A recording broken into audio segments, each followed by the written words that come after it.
Buenas tardes o buenos días a todas y a todos nuestros lectores y la gente que nos está viendo. Estamos en una nueva edición de diálogo y conversaciones desde la revista Ideas Socialistas, impulsada por La Izquierda Diario. Y el día de hoy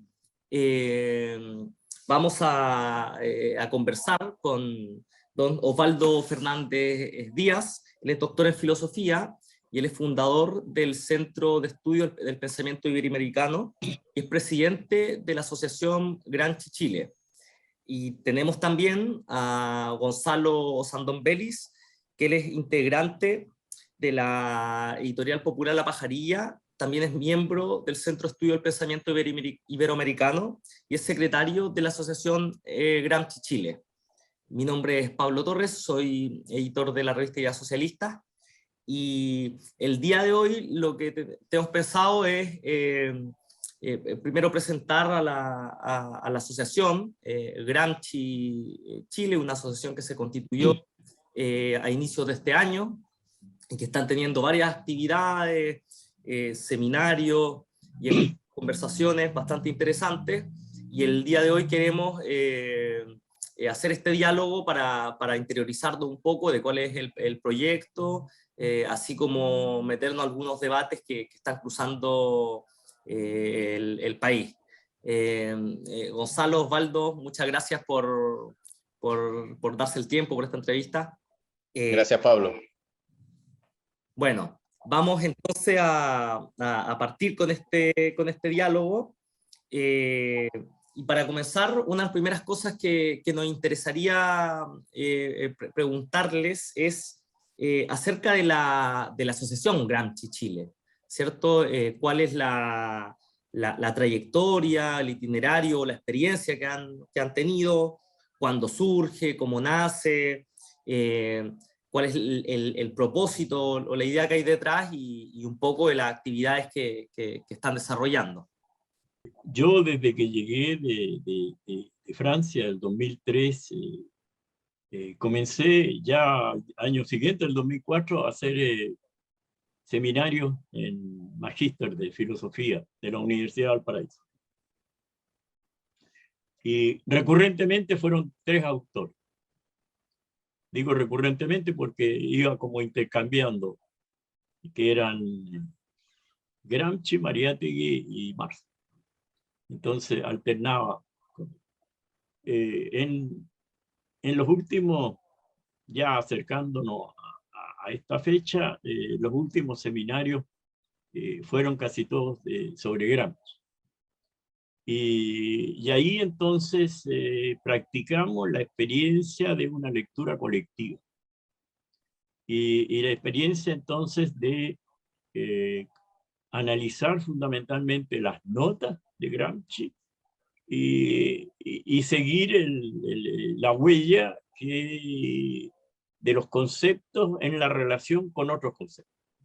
Nosotros constatamos que un concepto gramsciano no es algo que cierra, no.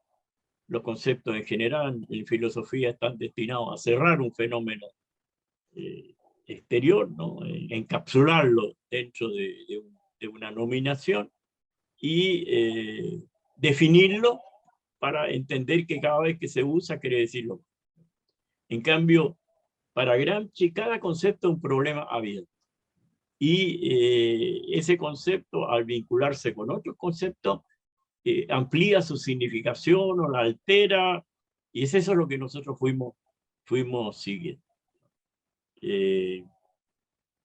Después de eso, hubo un tiempo en que trabajamos Gonzalo y yo, colectivamente, es decir, los dos, y empezamos una lectura de los cuadernos.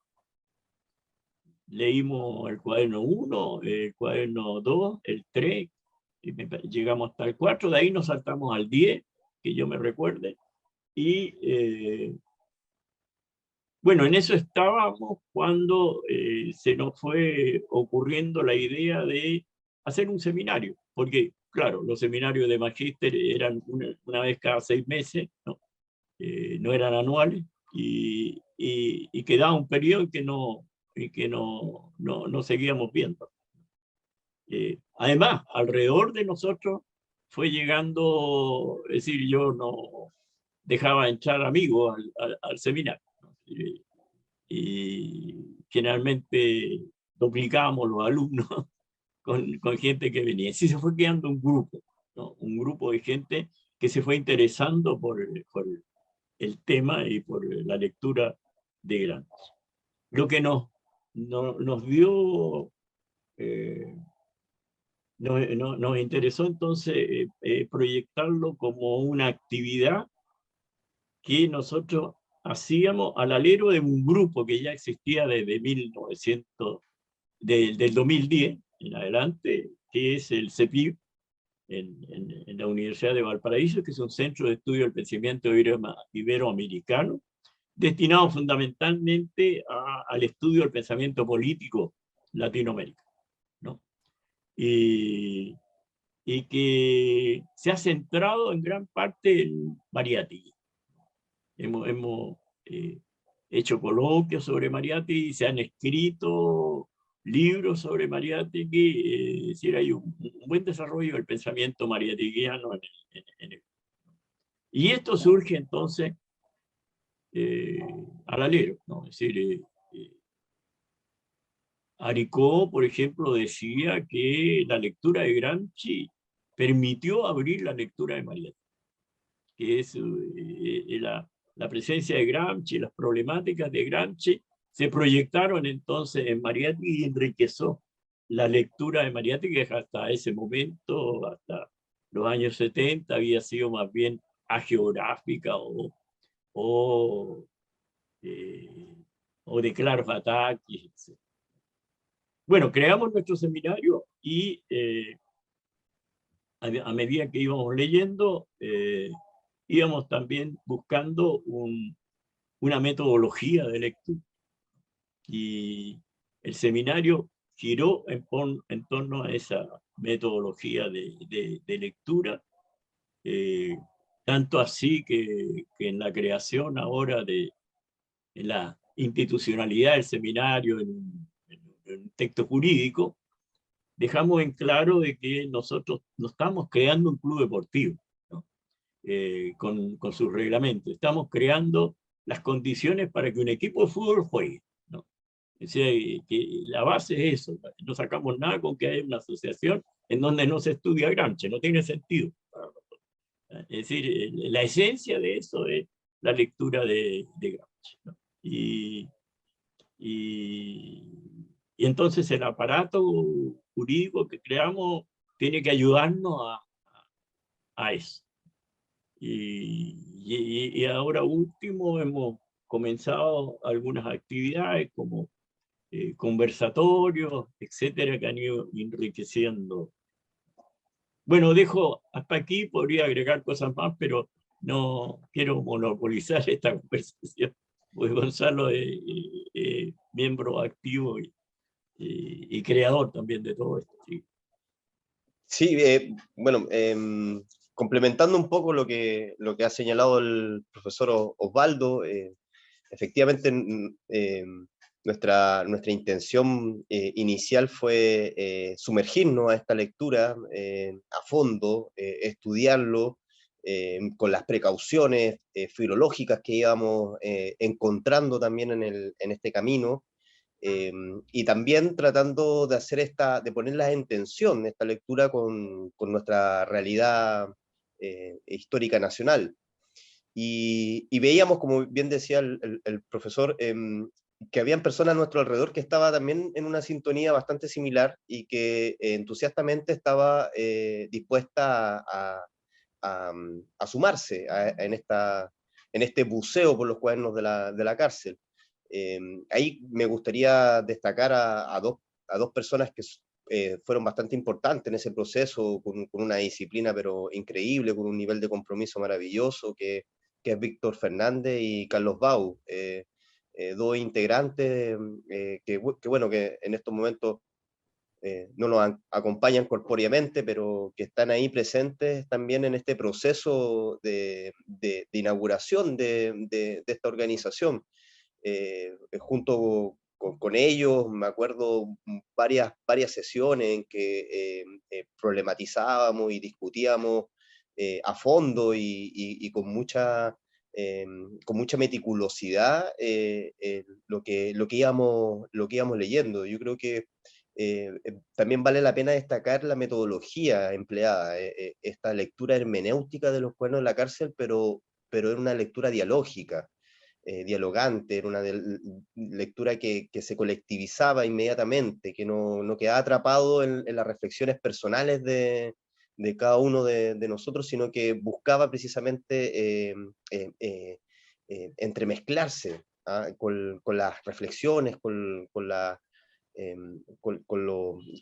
hincapié que cada uno le desarrollaba en esta lectura, ¿no es cierto? Y bueno, estuvimos, si bien no me equivoco, profe, usted me corrige ahí, como 2 años dedicado a este seminario de lectura, por lo menos 2 o 3 años, de lectura colectiva, de carácter semanal, ¿ya? Y que comenzó a realizarse de forma también simultánea, tanto en Santiago como en Valparaíso, ¿ah? Y de forma presencial. O sea, todavía no teníamos esta tecnología del Zoom incorporada a nuestra realidad. Y la verdad implicaba de un esfuerzo, una dedicación que uno mirando para atrás, ¿no es cierto?, dice, llega a sorprendernos, ¿cierto? Y bueno, lo que nos buscábamos nosotros era un poco poder, como decía bien el profe, también generar el aparato jurídico que pudiese fortalecer la capacidad de armar este equipo que saliera a jugar a la pelota, ¿no es cierto? Y de hecho, al comienzo nosotros buscábamos, en definitiva, a esta esta asociación, ponerle el nombre de Seminario Gramsci, ¿ah? Como haciendo especial énfasis a este trabajo constante de lectura, de ejercicio intelectual. Y bueno, también paralelo a esto, en la medida en que íbamos también avanzando en este camino, fuimos también tomando contacto, o nos fueron contactando, em, personas o pensadores intelectuales latinoamericanos que estaban conformando lo que después se llamó la Red Latinoamericana de Estudio, la Red Latinoamericana y Caribeña de Estudios Gramscianos, en la cual nos invitaron al profesor y a mí a ser parte del grupo gestor de esta red. Y bueno, ahí también yo por lo menos recién comencé a conocer la existencia de asociaciones internacionales a propósito de Gramsci. Sabía que existía la IGS italiana, o bueno, norteamericana, pero desconocía en absoluto que existía una IGS Brasil, una IGS Colombia, que existía una asociación Gramsci México, que además también estaba la asociación, refundándose la asociación Gramsci Argentina, que en Cuba existe un instituto de estudios denominado Juan Marinelo, que también llevaba muchos años dedicado al estudio, a los estudios culturales de la sociedad cubana bajo la lupa de Gramsci. Y bueno, de ese modo nos fuimos con los demás integrantes, fuimos conversando, masticando esta posibilidad de que pudiésemos formalizar más bien este espacio de seminario a través del nombre que actualmente tiene, que es Asociación Gramsci Chile, buscando también sumarse a este esfuerzo latinoamericano de ir generando distintas organizaciones nacionales que pudiesen converger, ¿no es cierto?, en este espacio también internacional. Y bueno, la búsqueda de esto es seguir fortaleciendo el ejercicio de la lectura, del poner en tensión los conceptos desarrollados por Gramsci en nuestra realidad latinoamericana y chilena. y que también pudiese ser una plataforma en la cual llegasen personas que también pudiesen estar interesadas en las lecturas de Gramsci en otras latitudes, en otras regiones de Chile, ¿no es cierto? Y que tuviese también buscando otras intenciones. Entonces, en ese sentido, y bueno, también con la búsqueda de que se pudiese en el largo tiempo organizar distintos eventos, participar también de procesos de investigación, acompañar incluso tal vez tesis o material de difusión, de divulgación, ya sean revistas, libros, ¿no es cierto?, publicaciones varias, con la intención de difundir y de también, en cierta medida, de reivindicar un pensamiento o una lectura más bien de Gramsci que digámoslo, es un poquito singular en nuestro caso chileno. Nosotros ya conocíamos, ¿no es cierto?, lecturas que había hecho la derecha y la socialdemocracia a propósito de Gramsci, y nosotros buscábamos desmarcarnos y distanciarnos de esas lecturas y generar la nuestra propia. Y bueno, con esa intención es que surge este año, en el verano, la Asociación Gramsci Chile, y en el poco andar ya en abril, mayo, colectivamente tomamos la decisión de llevar a cabo este primer coloquio internacional que se va a realizar el 24 y 25 de noviembre del presente año en la ciudad de Valparaíso, y que invita a las distintas asociaciones latinoamericanas y bueno, a los intelectuales en general a sumarse, a ser parte, ¿no es cierto?, de este evento que, bueno, que es el primero de varios que se vienen, ¿no es cierto?, por parte de la asociación.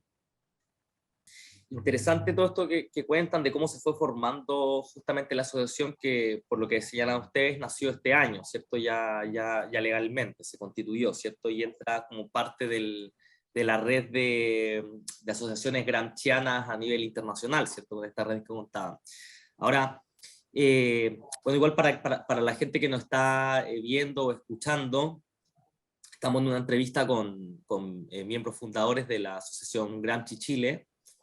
Y una de las cosas, igual, bueno, Antonio Gramsci, para la gente que no conoce mucho, fue un revolucionario italiano, ¿cierto? Un pensador, un marxista y un dirigente político, el fundador del Partido Comunista Italiano, ¿cierto? Él tuvo Italia, en Italia, claro. fundador del Partido Comunista de Italia, que no es lo mismo que Italia, el Partido claro. Comunista Italiano, hay una diferencia Así es. ahí. Y cómo se llama, y bueno, y posteriormente él tras el ascenso al poder de Mussolini, ¿cierto?, en Italia, encarcelado, y pasa gran parte de sus últimos años encarcelado, y es donde empiezan a surgir su obra, ¿cierto?, los cuadernos que posteriormente se empezarán a investigar casi posterior a su muerte.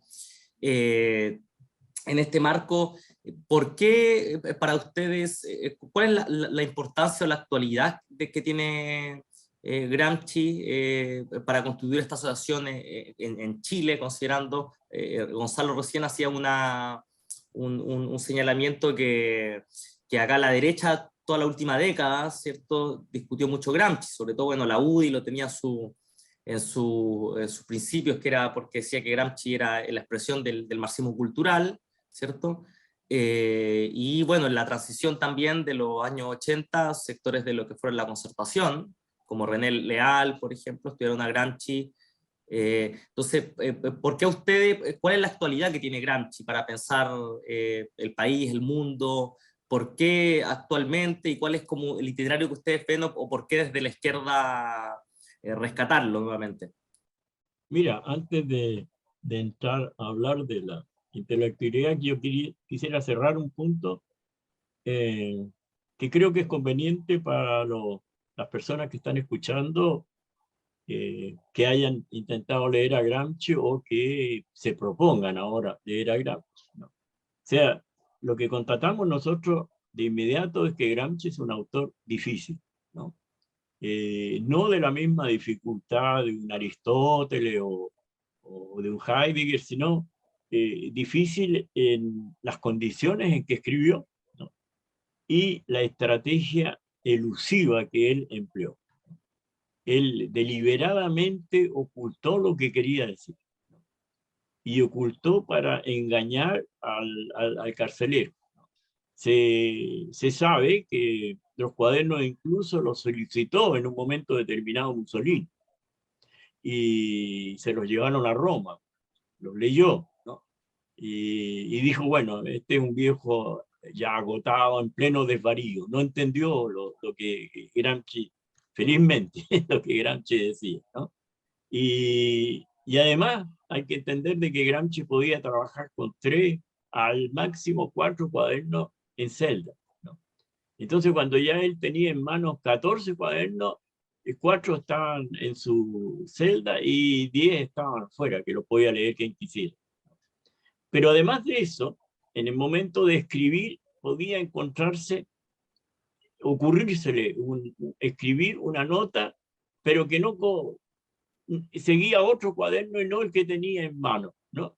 Pero él la tenía que escribir ahí. Y entonces, además por la manera de escribir de Gramsci, Gramsci pensaba primero, se paseaba, pensaba la nota, se sentaba y la escribía entera, ¿no? No hay borradores, no escribió borradores, escribió como dice Francione, en limpio, inmediatamente, ¿no? Entonces, dado esta dificultad, nosotros hablamos de un laberinto, ¿no? Y incluso tenemos en prensa un libro que se llama El laberinto de Gramsci, ¿no? Donde nosotros empezamos separando los cuadernos de las notas y de los conceptos como 3 cosas distintas y que hay que abordarlas de manera distinta. Y llegamos a la conclusión de que Gramsci hay que leerlo a través de las notas y no se saca nada con tomarlo y leerlo del libro, del cuaderno 1 al cuaderno 29, que ahí termina, ¿no? Del cuaderno 19 en adelante, por ejemplo, son cuadernos casi monográficos. O sea, ahí sí hay temas que se pueden ver, ¿no? Es decir, todo el resurgimiento está en el cuaderno 19, en el cuaderno 22 habla de americanismo fordismo, que es su visión del capital norteamericano, etc. Pero los primeros cuadernos son mucho más complicados porque tienen notas dispersas, ¿no? Gramsci los llamó cuadernos misceláneos, porque mezclan cosas, ¿no? Entonces, nosotros de todo eso hablamos en este libro junto con una biografía de Gramsci y 3 notas para que el lector se enfrente a eso, ¿no? Eso quería decir porque la experiencia que tuvimos nosotros la va a tener quien quiera, por dónde empezar, qué hacer con eso, y seguramente abre y empieza a leer el cuaderno 1 y se va a desilusionar, etc. Entonces, creo que es necesidad de un aprendizaje o de una lectura colectiva, etc. Las notas que ponemos ahí nosotros son 3, pero son más o menos importantes, ¿no? Bastante importantes. Está la de la filosofía y la praxis, está el partido político que pensó Gramsci, ¿no? Está, me parece, una semblanza que hace Gramsci de Marx y que responde mucho a lo que él mismo es, ¿no? Así, lo que dijo de Marx replica un poco lo que él era, ¿no? Y habla entonces de Marx como un pensador impetuoso, ¿no? No el académico que está en un gabinete tranquilamente elaborando un libro, sino alguien que partía furiosamente en una dirección, la cerraba y partía hacia otra opuesta, y dice Gramsci despiadadamente autocrítico, ¿no? O sea, eso explica que publicó el primer volumen del Capital y después siguió corrigiendo. Ahora, eso hay que pensarlo con respecto a Gramsci, ¿no? Y la última cosa que te puedo decir con respecto a la lectura es que los artículos sirven mucho para entender un poco los cuadernos, pero los cuadernos es una reflexión de un fracaso, ¿no? Pero no una reflexión amarga del fracaso, sino proyectada al futuro. Lo que sí hay que hacer, diría Gramsci, ¿no?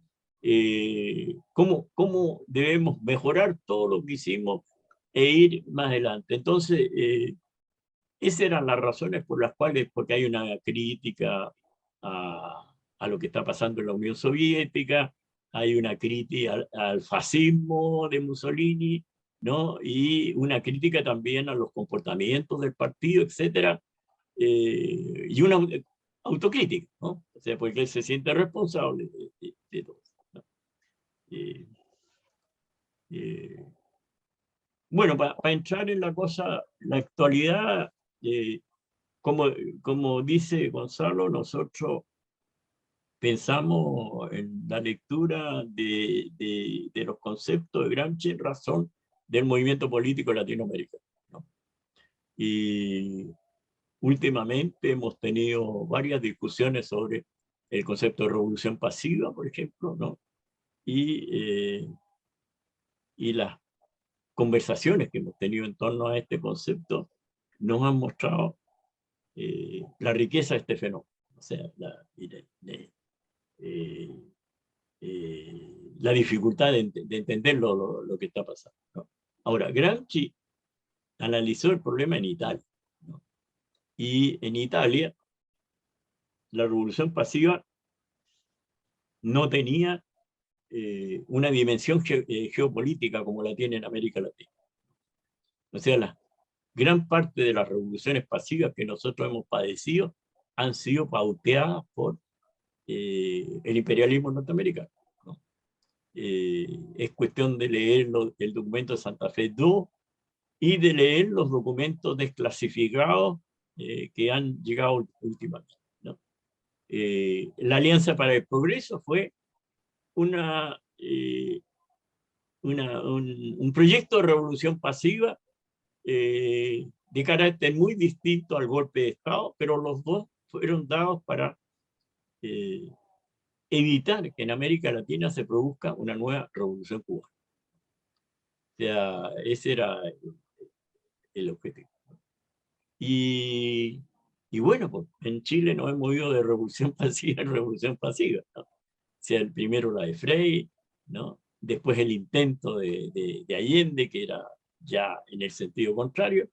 De nuevo, una revolución pasiva cruenta con la dictadura, y termina esa y viene una ya también buscando un consenso de la concertación, ¿no? Pero yendo en la misma dirección de la dictadura, es decir, manteniendo el neoliberalismo y manteniendo todas las ataduras que tenemos con el imperialismo norteamericano, ¿no? Y que además fue tutelada por el ejército, ¿no? Pinochet estaba vivo, ¿no? Y movía los sables cada vez que había algo que a él no le gustaba. Es sobre eso entonces que es la actualidad. Y últimamente, bueno, no voy a entrar totalmente en eso, es nuestra idea de que en estos momentos se está incubando, se están reuniendo todos los elementos para que se produzca una revolución pasiva mucho más completa y abarcante, ¿no? Guiada ya casi directamente por la derecha, ¿no? Y fenómenos que están apareciendo como el Tian Patriota o los chalecos amarillos obedecen a todo esto, ¿no? Es decir, en distintas dimensiones, en distintas visiones políticas, etc., ¿no? Pero son revoluciones pasivas, ¿no? Y el gobierno me parece, personalmente, está tutelado en estos momentos por la presión de la derecha, ¿no? Que se apoderó del rechazo, ¿no? En razón de que el rechazo no se hizo en razón de la derecha, ¿no? Se apoderó del rechazo y lo usa como arma y como exigencia para lograr cierto. Eso que te puedo decir sobre eso. Mira, en mi caso personal, yo conozco a Gramsci, es el primer texto que que tuve en mis manos de Gramsci fue por ahí por el año 98, la compilación que hace Manuel Sacristán en la edición española. No conocía en esos tiempos todavía la edición de Yerratana. Y lo comencé a leer debido a una militancia, una prematura militancia política, ¿no es cierto? Y en ese proceso de formación que es propia de la militancia, comenzamos a leer colectivamente, ¿no es cierto?, a Gramsci y pensando precisamente en cómo esa lectura pudiese ser una contribución a nuestro quehacer político. Después, bueno, prolongué dichas lecturas y la verdad, ¿por qué creo que hay vigencia en este pensamiento? Bueno, porque creo que Gramsci, podríamos decir, uno de los más genuinos herederos del pensamiento y del desarrollo propuesto por Marx y fundamentalmente por Lenin, ¿ya?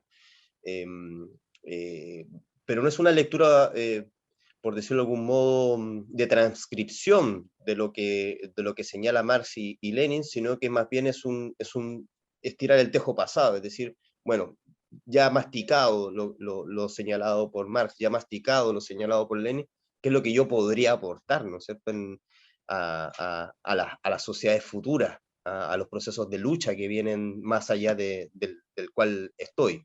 Me imagino un poco la intención estratégica de Gramsci. Y bueno, la verdad es que sus reflexiones efectivamente han sido bastante certeras con respecto a los procesos políticos, sociales y culturales de carácter epocal que hemos estado viviendo.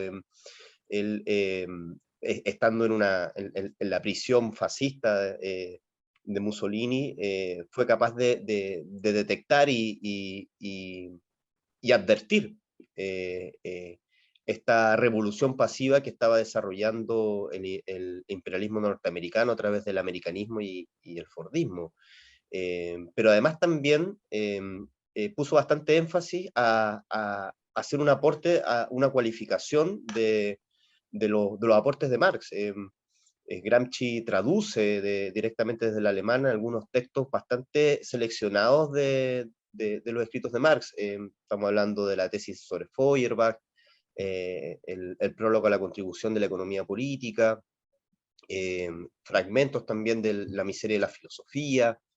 Entonces, con esos textos que él seleccionó y de los cuales también interpretó, busca cualificar ese pensamiento utilizándolo para emplearlo dentro de su propia realidad nacional italiana.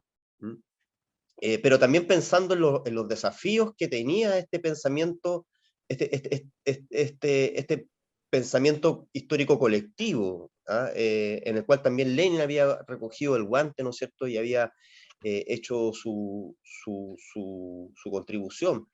Y en ese sentido, por ejemplo, creo que este concepto que señala, por ejemplo, Gramsci de filosofía de la praxis, viene a ser precisamente una cualificación a lo que nosotros clásicamente entendemos como marxismo-leninismo.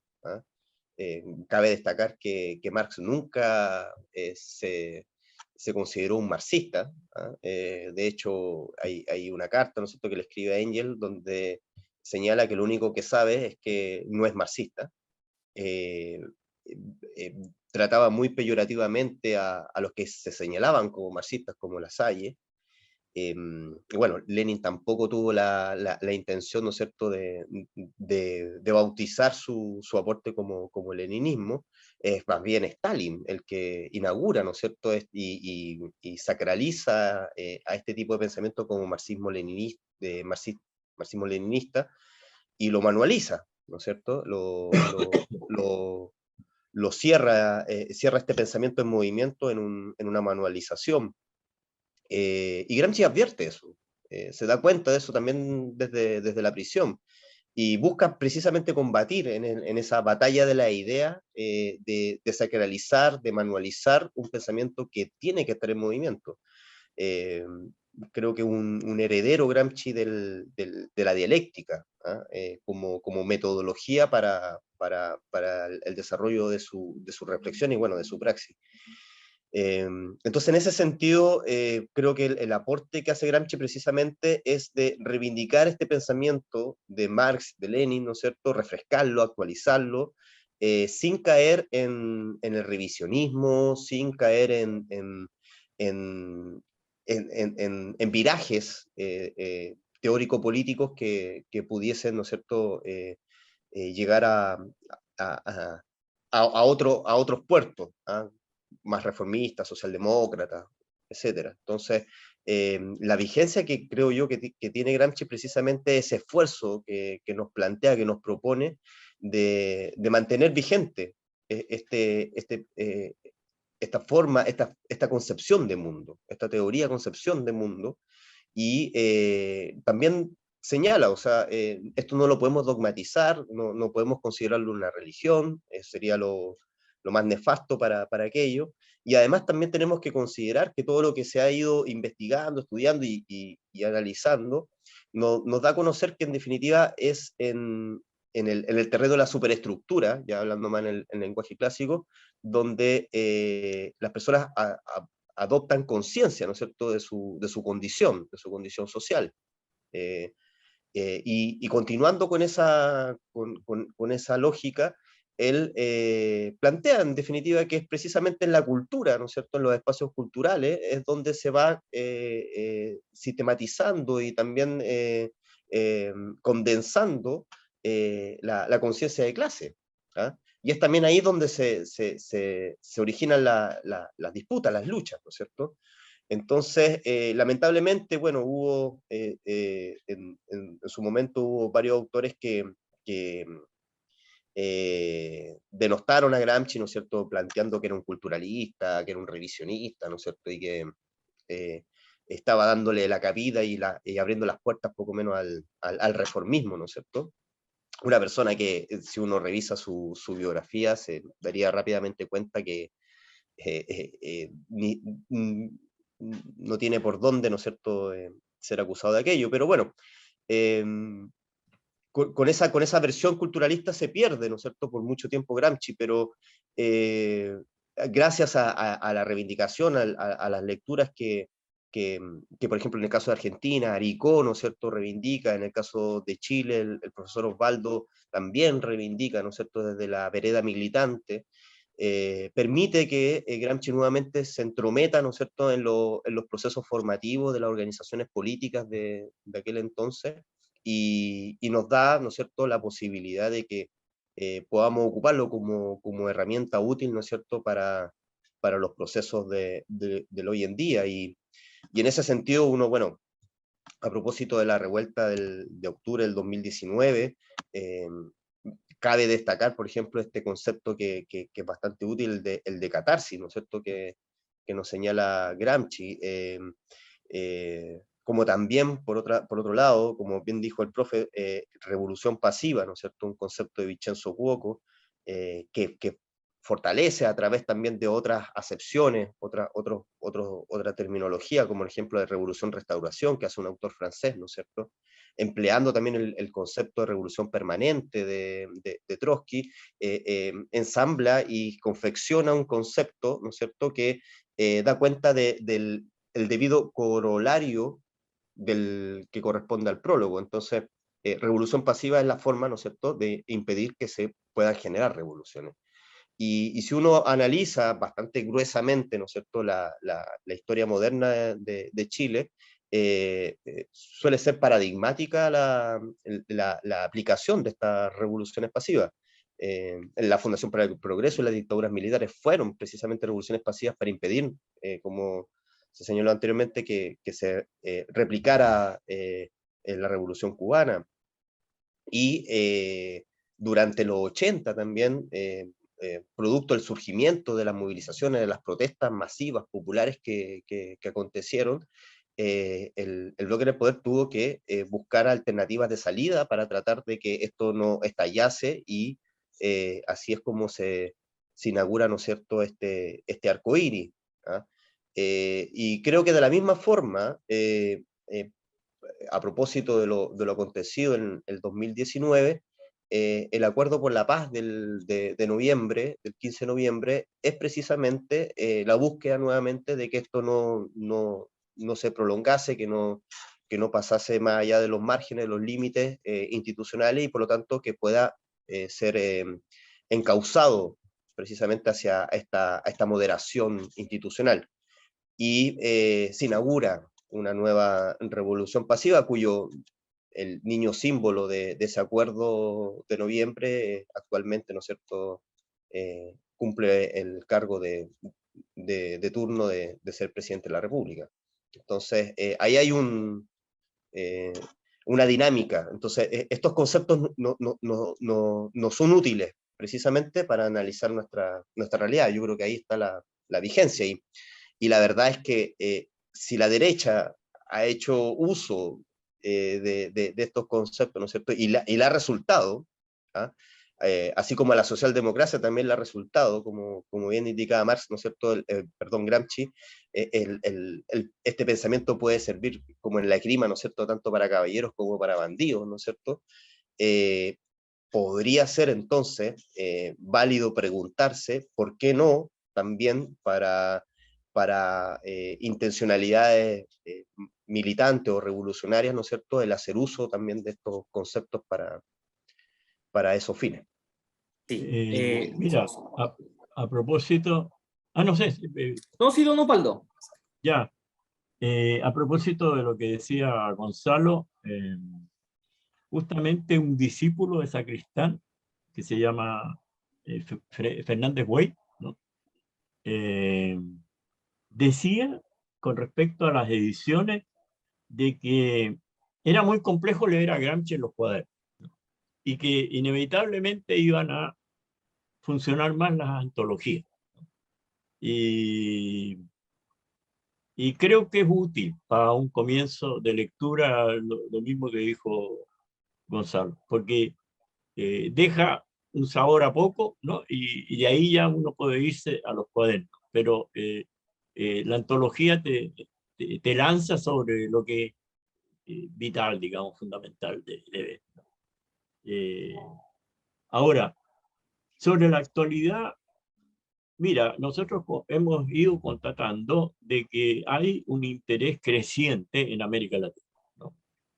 Y hay actividades en torno a Gramsci en México, por empezar de cualquier lugar, en Brasil fundamentalmente, donde es muy masivo, muy masivo. Hay mucha gente interesada en Gramsci, haciendo actividades sobre Gramsci en las universidades, al margen de las universidades, etc., ¿no?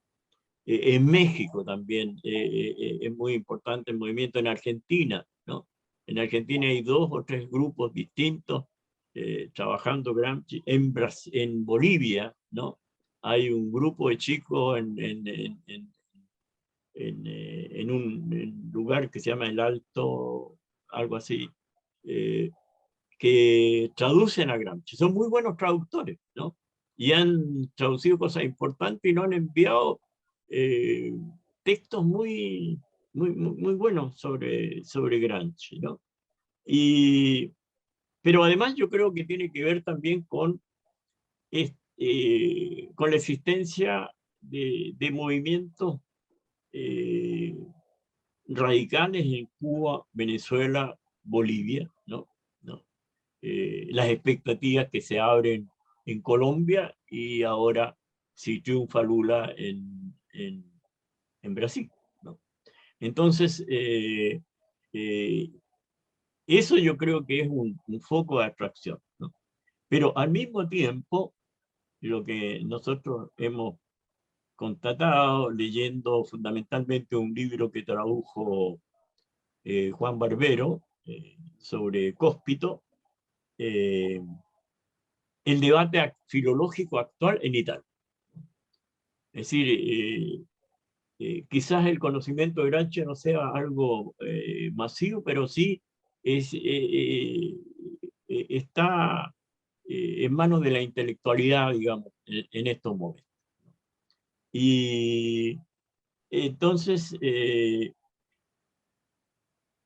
hemos leído, por ejemplo, a Giuseppe Vacca, que es uno de los intelectuales más conocedores de Gramsci, que está preparando una edición nacional sobre toda la obra de Gramsci, que se calcula en 16 o más tomos, ¿no? Donde están todos los artículos, todas las cartas, todos los informes y los cuadernos de la cárcel, que es el texto que nosotros hemos leído de preferencia. Ahora, ahí hemos sabido, por ejemplo, que tú lees una cosa y Gramsci está diciendo otra, ¿no? Por ejemplo, para ilustrarte un solo problema, hay una carta en donde él le escribe a su cuñada, Tatiana, que era la que lo ayudó y le proporcionó todo, diciéndole que él quiere escribir algo que lo obsesione, ¿no? y lo mantenga. En un principio nosotros habíamos pensado que eso era porque él quería escribir, pero resulta de que él había caído en la cárcel en noviembre del 26 y esta carta es de marzo del 27, o sea, unos pocos meses. Y Gramsci todavía no sabía si creía que iba a ser liberado pronto. Entonces alguien que cree que va a ser liberado pronto no va a pedir escribir en la cárcel, ¿no? Y no tiene intenciones de escribir. Y efectivamente Vacca lo que dice es eso, ¿no? Era una petición a Togliatti y al partido de que él quería seguir interviniendo en el debate que se daba en estos momentos en la Unión Soviética sobre el marxismo por un lado y la alternativa frente al fascismo por otro, ¿no? Gramsci era en ese momento, estaba más en la línea de Dimitrov que en la línea de Stalin, ¿no? Entonces, de ahí yo creo que hubo una inquina de Stalin con Gramsci, ¿no? Que finalmente podemos decir que fue víctima de dos monstruos políticos, que era Stalin y Mussolini, ¿no? Es decir, porque Stalin no salió, Gramsci no salió de la cárcel porque él quería que la Unión Soviética pidiera, lo canjeara o pidiera salir, pero que no fuera Mussolini que le diera como gracia la salida. Le bastaba con escribir una carta pidiéndole a Mussolini que por favor lo liberara, una cosa así, y seguramente Mussolini iba a exhibir la carta y iba a decir que sí, porque había todo un movimiento con respecto a eso. Entonces, todo eso está en sordina en los cuadernos. Incluso en un momento determinado le dicen, oye, elabora un tema para poder conversar en torno a ese tema. Y ahí mete a Croce. Entonces, tú tienes que entender a Croce como intervención también en el debate soviético, ¿no? O cuando él habla del infierno de Dante, hay también alusiones al problema que se estaba desarrollando. No es una cosa puramente literaria, filológica, para pasar el tiempo, sino que a través de eso está interviniendo, ¿no? Creo que ese es digamos, el laberinto de estos cuadros, ¿no? Encontrar esos hilos encerrados, qué sé yo, ¿no? Y tiene que recordar también de que Gramsci mandó una carta a Togliatti protestando, y ahí lo manda casi como secretario del partido, protestando por las medidas que se tomaban contra él, ¿no?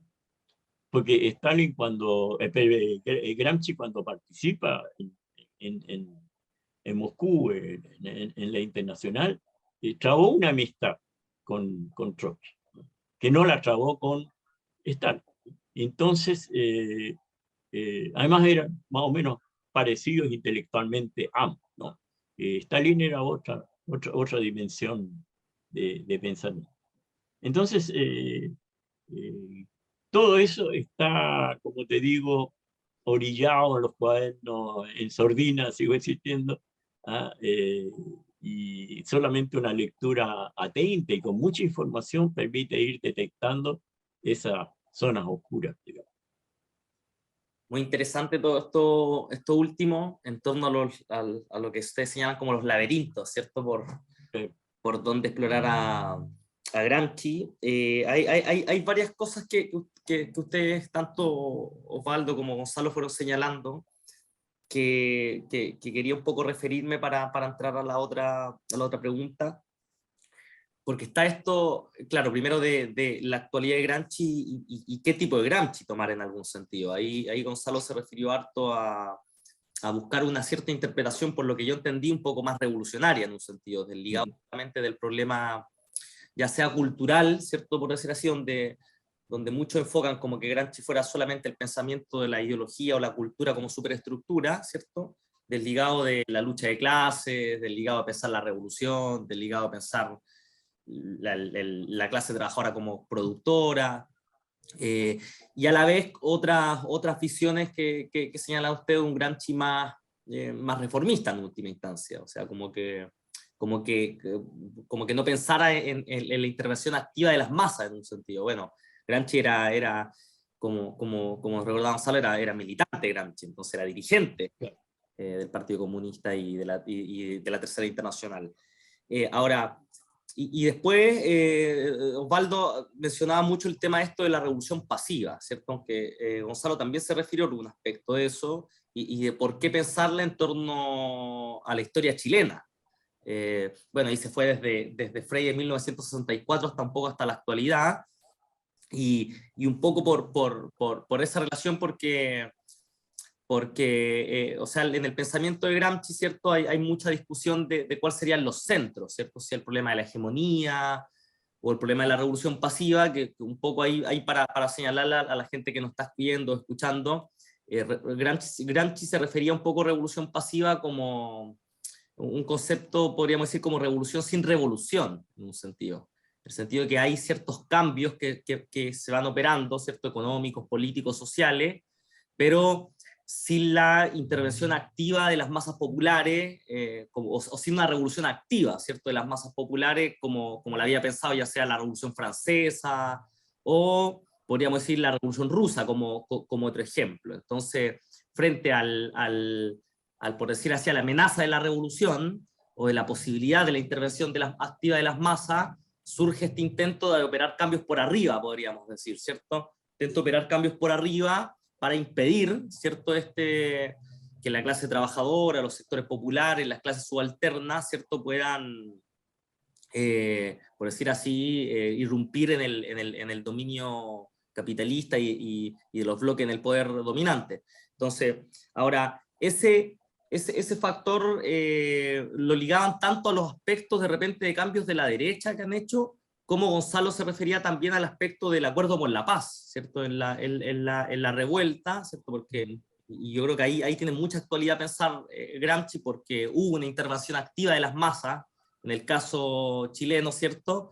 Pero que la logran desactivar un poco, ¿cierto? Inmediatamente con esto lo del acuerdo por la paz que decía él, y que termina, por decir así, marcando el itinerario de lo que ahora fue el triunfo del rechazo.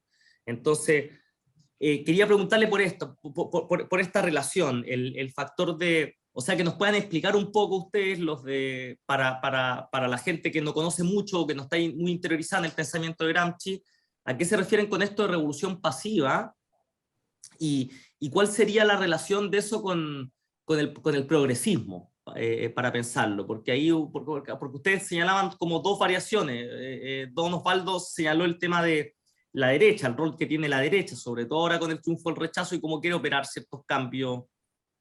Yo le llamo más gatopardista, en el sentido que no sé si son cambios muy estructurales, la verdad.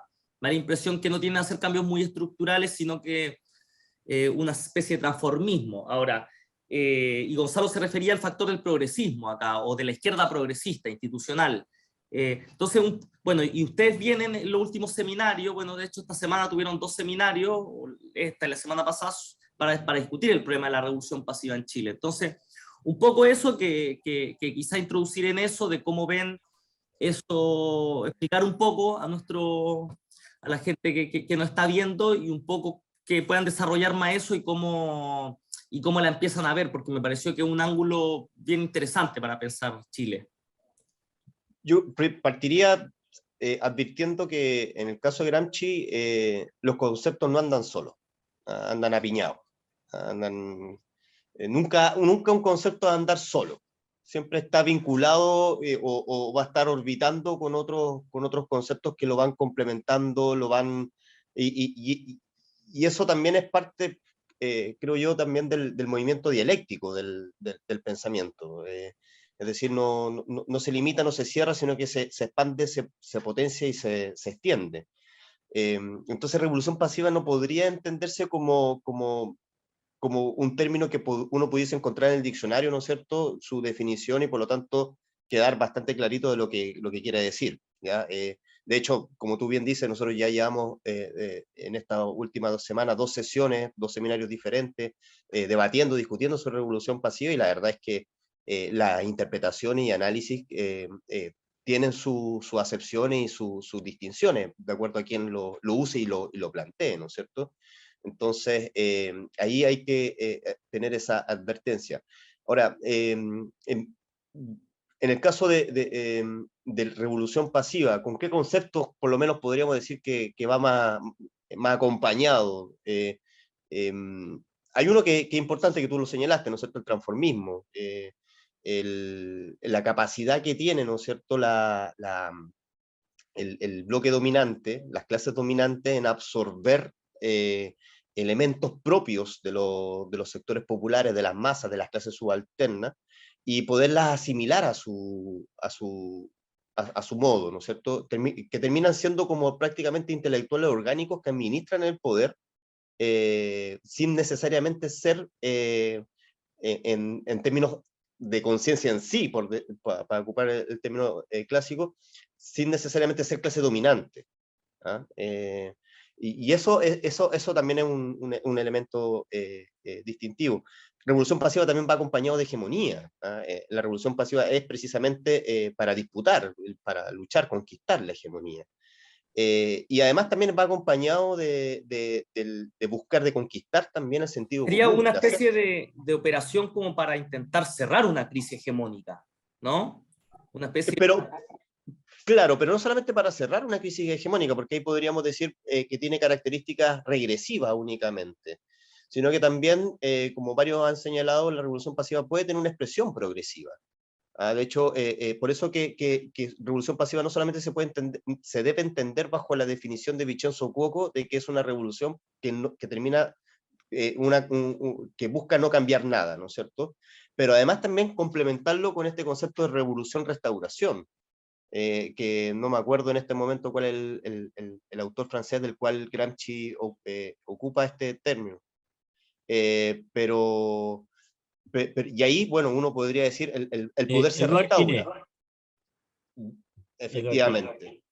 Entonces ahí el poder restaura, busca restaurar, ¿no es cierto?, su hegemonía, pero además también busca modificar algo. ¿Ah? No puede quedar incólume, tiene que efectivamente modificar, ceder, ¿no es cierto? Y ahí puede tener efectivamente un carácter progresivo. Por ejemplo, la dictadura militar durante toda la década del 70 fue bastante regresiva, ¿no es cierto? Buscó podar, eliminar, desaparecer, torturar, matar, ¿no es cierto?, cualquier intento de que pudiese existir de amenaza, ¿no es cierto?, al régimen. Pero después, durante la década de los 80, se pone creativo, o sea, comienza ya a tener un carácter más progresivo en el sentido de cuál es la sociedad que hay que fundar o refundar, ¿no es cierto?, cuáles son los parámetros, los elementos. Surge la Constitución del 80, los procesos de privatización, y eso es un proceso en el sentido del capitalismo progresivo. Entonces, para Gramsci, la revolución pasiva, efectivamente, sería pensarlo así como el problema del fascismo, por ejemplo, en ese caso, una revolución pasiva, por ejemplo, como Gramsci pensaba el fascismo, en el sentido que tiene ciertos cambios estructurales. Efectivamente, o sea, cuando Gramsci comienza a ocupar precisamente este concepto de revolución pasiva es para referirse al fascismo de Mussolini, en primera medida. Y ve también cómo ese fascismo está calando hondo a nivel cultural, en términos simbólicos, valóricos, en el ámbito de la educación. Él también se dedica bastante a estudiar la institución educativa, ¿no es cierto? Su plan educativo, etc. Pero también, por ejemplo, ve el americanismo y el fordismo como revolución pasiva. ¿Ah? Y si tú te das cuenta, el fordismo es precisamente una propuesta de salida, ¿no es cierto?, al taylorismo, a la lógica productiva, pero que busca precisamente potenciar la capacidad de acumulación del capital. Y el americanismo es la expresión cultural de ese fenómeno, ¿no es cierto?, y que también es progresivo porque propone una sociedad, un estilo de vida individualista, ¿no es cierto?, enfocadamente consumista, etcétera, etcétera. Entonces, ahí hay una progresión. En el caso, por ejemplo, de la concertación, que es un fenómeno bastante gatopardista, ¿no es cierto?, también tiene ese carácter de progresivo. Es decir, Gramsci dice, en definitiva, la dialéctica entre revolución y revolución pasiva es también lo que va produciendo las sociedades, ¿ah? Y lo que nosotros vamos, en cierta medida, va progresando, ¿ah? En ese sentido. Ahora, aquí, si me permiten, quisiera como detenerme en un aspecto que creo que también es importante para entender este concepto de revolución pasiva, que Gramsci lo señala en una nota de manera más precisa, y que es el movimiento de la dialéctica. ¿Ah? Está la tesis y la antitesis, ¿no es cierto? Y cómo luchan, cómo disputan la tesis con la antitesis. ¿Ah? La antitesis de partida surge como crítica, ¿no es cierto?, a la tesis. ¿Ah? Se alimenta precisamente de la crítica que genera a propósito de la existencia de la tesis. ¿Ah? Pero la tesis no puede criticar, no puede solamente quedarse en la crítica a la antitesis, ¿no es cierto? La tesis, para poder seguir existiendo, tiene que ser capaz de ir como absorbiendo, cortándole lonjas a la antitesis. La forma como tiene para seguir venciendo a la antitesis, porque estamos hablando de la dialéctica del amo y el esclavo. O sea, el amo no quiere que el esclavo muera, ¿no es cierto? Porque si se muere el esclavo, bueno, ¿quién tiene que hacer todas las cosas? No lo va a hacer el amo, ¿no es cierto? Entonces, aquí lo mismo, la tesis efectivamente no quiere eliminar a la antitesis, sino que quiere moderarla, controlarla, subyugarla, ¿no es cierto?, someterla. Entonces, por lo tanto, ¿qué hace? Agarra ciertas lonjas, trozos de la antitesis, y lo incorpora a su organismo, ¿ah? Los digiere, y después, ¿no es cierto?, los expulsa de manera de tesis. Gramsci también en ese sentido, por ejemplo, señala cómo dirigentes de los sectores populares se pasan al bando de las clases dominantes, que son precisamente, él habla del transformismo, en el caso, por ejemplo, del Partido de Acción, Garibaldi, todo este movimiento que era como el transformador, se pasa después a la institucionalidad republicana italiana, ¿no es cierto? Y bueno, este movimiento, estos dirigentes de movimiento estudiantil, ¿no es cierto?, de la Confech, que en bastante poco tiempo, ¿no es cierto?, se pasan en cierta medida también a la vereda de las clases dominantes. ¿Ah? Entonces, bastante paradigmático en ese sentido. Entonces, ¿qué sucede? Que acá está lo interesante de esto, que la antitesis no deja de existir. ¿Ah? Y no puede dejar de crecer, termina siendo como inevitable. ¿Ah? Una situación, un movimiento inevitable. Es decir, cualquier pueblo, cualquier grupo social que está sometido a la explotación, a la dominación y a la opresión, va a buscar, más temprano que tarde, luchar por su liberación. ¿Ah? Y eso es un proceso inevitable. Y las clases dominantes lo saben. Entonces, ¿qué sucede? No pueden eliminar, ¿no es cierto?, pero sí pueden cortar el césped y esperar a que, ¿no es cierto?, evitar que crezca hasta cierta altura. Entonces, la tesis busca precisamente apropiarse de elementos de la antitesis para poder debilitarla. Pero sucede, por el otro lado, que la antitesis, la única forma que tiene para poder seguir creciendo y desarrollándose es precisamente siendo antitesis, siendo crítica de la tesis. ¿Ah? La antitesis no puede pensar que estratégicamente como un caballito de Troya que se va a entrometer, ¿no es cierto?, al interior de la tesis y desde adentro va a generar, ¿no es cierto?, la explosión. No sucede eso. ¿Ah? Entonces, muchas interpretaciones de Gramsci han ido en esto de que, de que en definitiva esto de revolución pasiva, de guerra de posiciones, como una alternativa, una salida que nos permite Gramsci para poder apostar a ciertas reformas o reformismos, ¿no es cierto?, graduales o condicionados, ¿no es cierto?, para ir avanzando pasito a pasito, ¿no es cierto?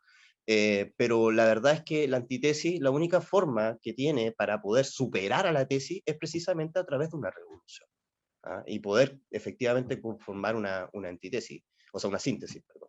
Entonces, En ese sentido, por lo que indica Gonzalo, en ese sentido sería, o sea, absorbiendo las demandas de los de abajo, por decirlo de alguna forma, ¿cierto? Y muchas veces cooptándose a sus líderes, ¿cierto? Sería buscar cambios, ¿cierto?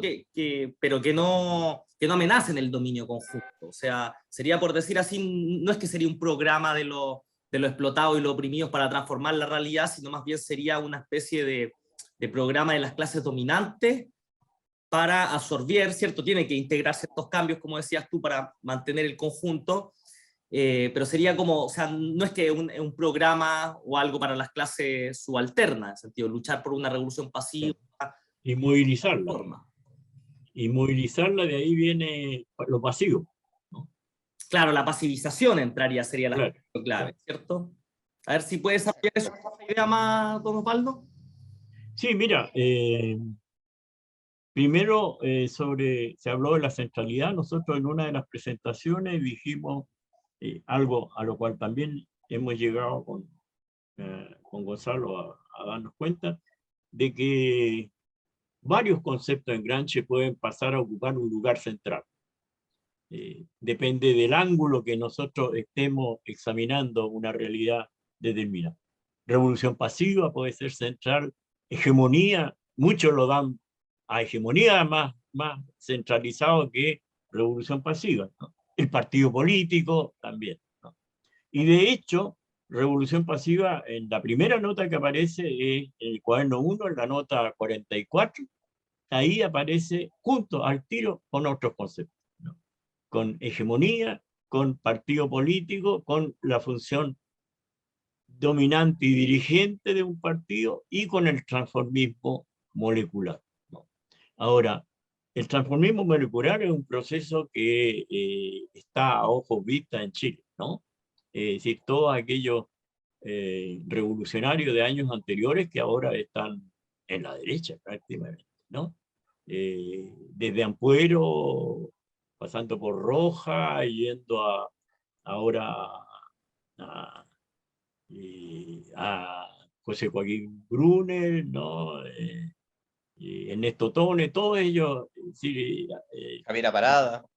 ¿ah? Javiera Parada también. Eso es lo más doloroso, Javiera Parada, ¿no? Ahora, mira, yo creo que una cosa importante para la información es que lean o que lean, sí, que lean si la encuentran, el libro Lampedusa, que se llama El gato pardo, o la película de Visconti, que es una reproducción exacta del libro, ¿no? Ahí Alain Delon, que es el artista principal, pelea junto a Garibaldi en un momento determinado y después llega a donde el tío a mostrarle que ha pasado entonces a los piamonteses y que se halla en el otro lado, ¿no? Es decir, ahí hay, es decir, captaron a ese joven, ¿no? Y incluso lo proponen ahora para active en funciones de gobierno, porque venían a proponerle al príncipe que fuera, él dice, no, lleguen a este. Ahora, mira, Hay ese famoso concepto del gato pardo de cambiar algo para no cambiar nada. nada, claro, ¿cierto? claro. Lo más divertido es que el que escribió esa novela es un aristócrata, ¿no? Un aristócrata pariente de reyes, ¿no? Es decir, no era un pelado cualquiera. Mira, Gramsci parte de esto que mucho se maneja en el marxismo, de contradicción entre las fuerzas productivas, las relaciones de producción. Ese es cuando entra en crisis, y él está pensando en capitalismo, ¿sí? ¿Cómo va a entrar en crisis el capitalismo, ¿no? Y no sé, a pesar de que la situación no sea muy clara, el capitalismo está en crisis, ¿no? Está en crisis y el neoliberalismo fue una revolución pasiva a nivel mundial para eh, cambiar lo que era el keynesianismo, ¿ah? Otra maniobra, otra fórmula, el fordismo. Gramsci analiza el fordismo como una revolución pasiva. El keynesianismo fue otra, ¿no? Cuando hace crisis, ¿no? Y el neoliberalismo es lo último, ¿no?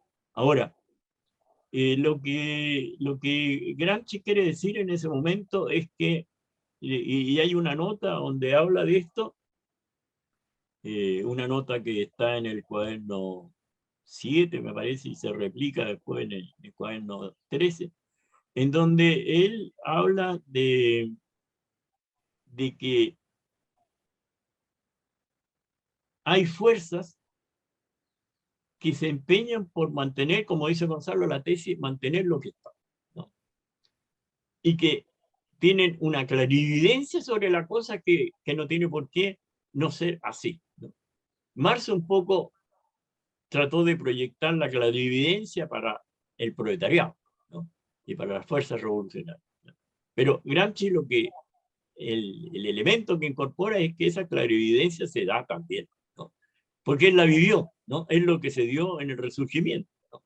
O sea, los moderados eran más clarividentes que el grupo de Garibaldi. No se dieron mucho cuenta de qué es lo que estaban haciendo, ¿no? Y los otros no, tenían clara el asunto. Y entonces lo que se llama el transformismo molecular es captar, ¿no? Captar fuerzas del otro lado y robarle, en cierta medida, una intelectualidad y hacerla funcionar en razón de la tesis, ¿no? Y ahora lo que lo que Gramsci dice, y que Gonzalo aludía, es que Gramsci dice que la antítesis debe ser intransigente, ¿no? Y él entonces señala la diferencia entre el partido de Garibaldi y los jacobinos, ¿no? Robespierre, ¿no? Es decir, a patada en el traste prácticamente dice, ¿no? Empujaron a la burguesía a que llevara a cabo su proyecto y no retrocediera en ningún momento, ¿no? Entonces, eso está presente.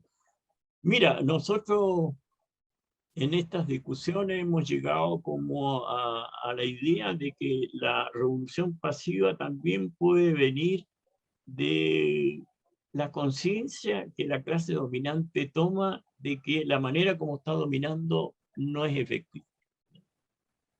No es efectiva. Es decir, eh, los poderes fácticos chilenos se han dado cuenta de que el modo Pinochet ya está agotado, ¿no? Y que el estallido social lo reveló, ¿no? Entonces hay que dominar de otra manera, ¿no? Por eso hay una contradicción entre ellos. Hay los nostálgicos, las viudas de Pinochet, ¿no?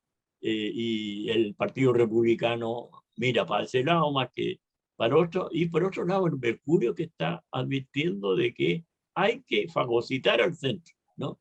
Hay que captar al centro y ahí entonces, si quieren hablar de votos, tendríamos un margen de 70, 80%, no, 70%, digamos, de control de todo, ¿no? Algo que abarque desde el Partido Socialista hasta la UDI, ¿no? Y entonces la fuerza contraria, como el Team Patriota eh, o los que mandaron una amenaza a los diputados, etcétera, son fuerzas que no se dan cuenta, digamos, de este proceso, ¿no?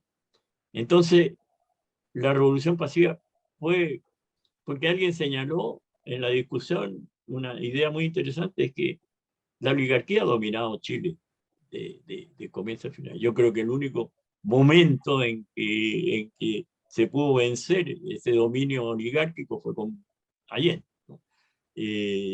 Pero el resto es un control. Y entonces han aprendido a controlar este proceso, ¿no? Y siempre hemos dicho que tenemos una clase, una derecha muy inteligente, ¿sí? ¿No? Es decir, uno de los problemas que tenemos nosotros, ¿sí? La derecha colombiana, los reaccionarios, perdón, la derecha venezolana o la derecha boliviana. Y la derecha venezolana se arrancaron todos a Miami o vinieron a pedirnos que interviniéramos a los otros países latinoamericanos, qué sé yo. La derecha chilena no se cae al suelo y se levanta, ¿no? Es decir, es un fenómeno importante a estudiar, y yo creo que los movimientos de izquierda deberían estudiar con quiénes están combatiendo, con quienes están combatiendo, porque la política es como el ajedrez, tú juegas en razón de los movimientos que está haciendo el otro, y no te traza un movimiento y que lo lleva a cabo sin pensar qué es lo que va a replicar el otro. Digamos, se juega ahí o sea, las estrategias se cambian con las tácticas, ¿no? O sea, en un sentido, la gran deuda histórica, podríamos decir que en Chile falta una antítesis intransigente, en el sentido Claro. que, porque según lo que señalan ustedes, claro, el factor ahora de aislar los polos, ¿cierto? La polarización para recomponer un centro, no es solo la derecha, ¿cierto? Que es la vieja concertación, y como decía Gonzalo, también es uno de los grandes artífices del Acuerdo por la Paz, que es Gabriel Boric. Entonces, Claro. claro, tiene que ver, yo creo que es súper interesante eso que indica usted, el factor de la clarividencia, y más todavía pensando en la burguesía y la oligarquía chilena, que siempre, bueno, a mí me surgió como recuerdo ahora Alessandri en los 20, o sea, Claro. el del centenario, bueno, estaba Rusia, la Revolución Rusa, y a mí siempre me gustó un libro muy interesante de un historiador que se llama La Revolución Proletaria, la quería Chusma. Entonces había que hacer populismo para cambiar Claro. cosas para no perder el dominio completo, en un sentido. Entonces, ahí se podría extender esa relación, digo, con la historia de Chile, de cómo la burguesía y la oligarquía de repente opera cambios, coopta, cambia la imagen, símbolo, etcétera, para cooptar y para desde ahí recomponer su dominio. Está súper interesante. Ha sido una entrevista muy buena. Yo creo que quería agradecerle por el tiempo a ustedes.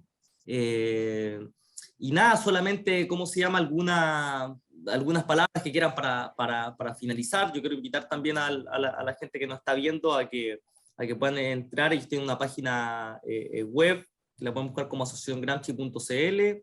También tienen un Facebook. Ellos van a tener, ¿cómo se llama?, actividades ahora en noviembre, ¿cierto? El seminario de América Latina sobre Gramsci.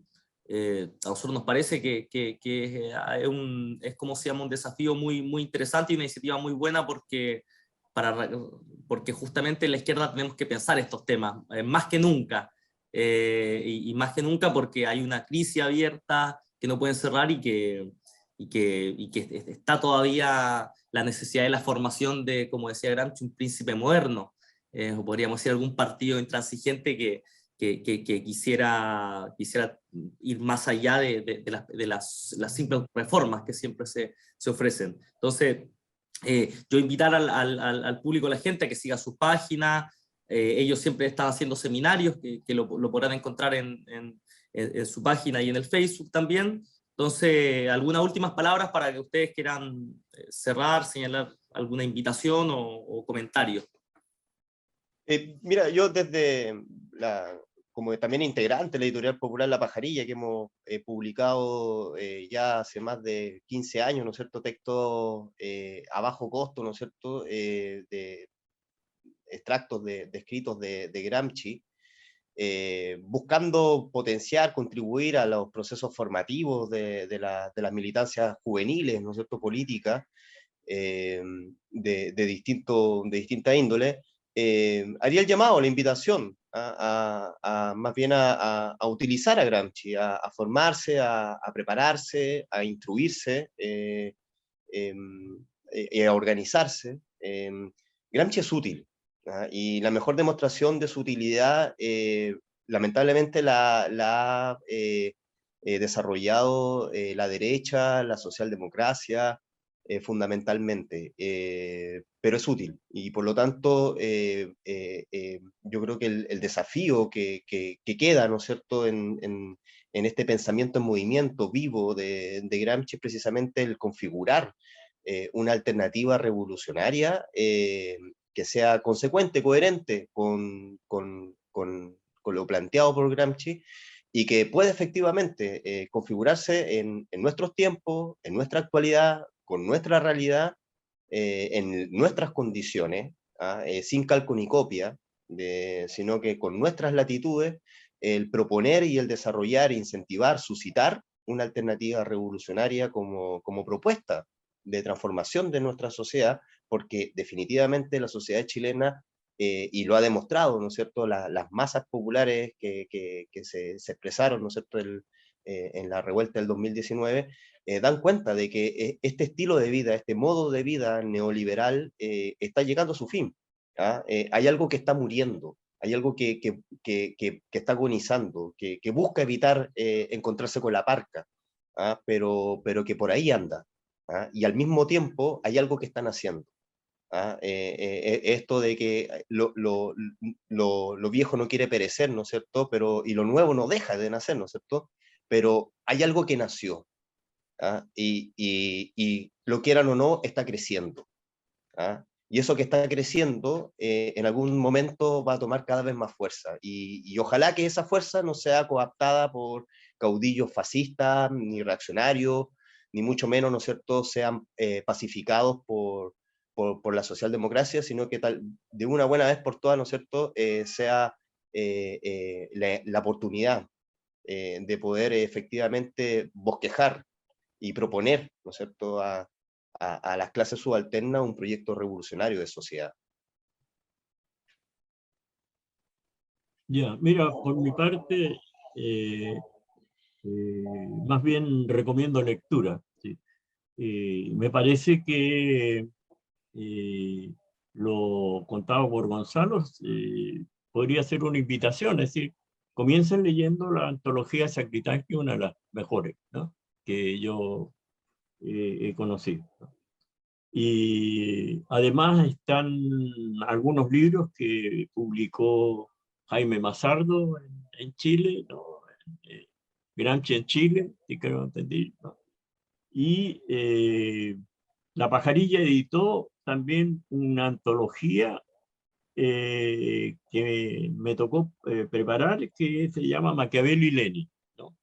Y que son extractos, porque en esa época no estaban los cuadernos, sino los libros, un extracto del materialismo de Lenin, Lenin, ¿cómo se llama? No, notas sobre Lenin, la política y el Estado, ¿no?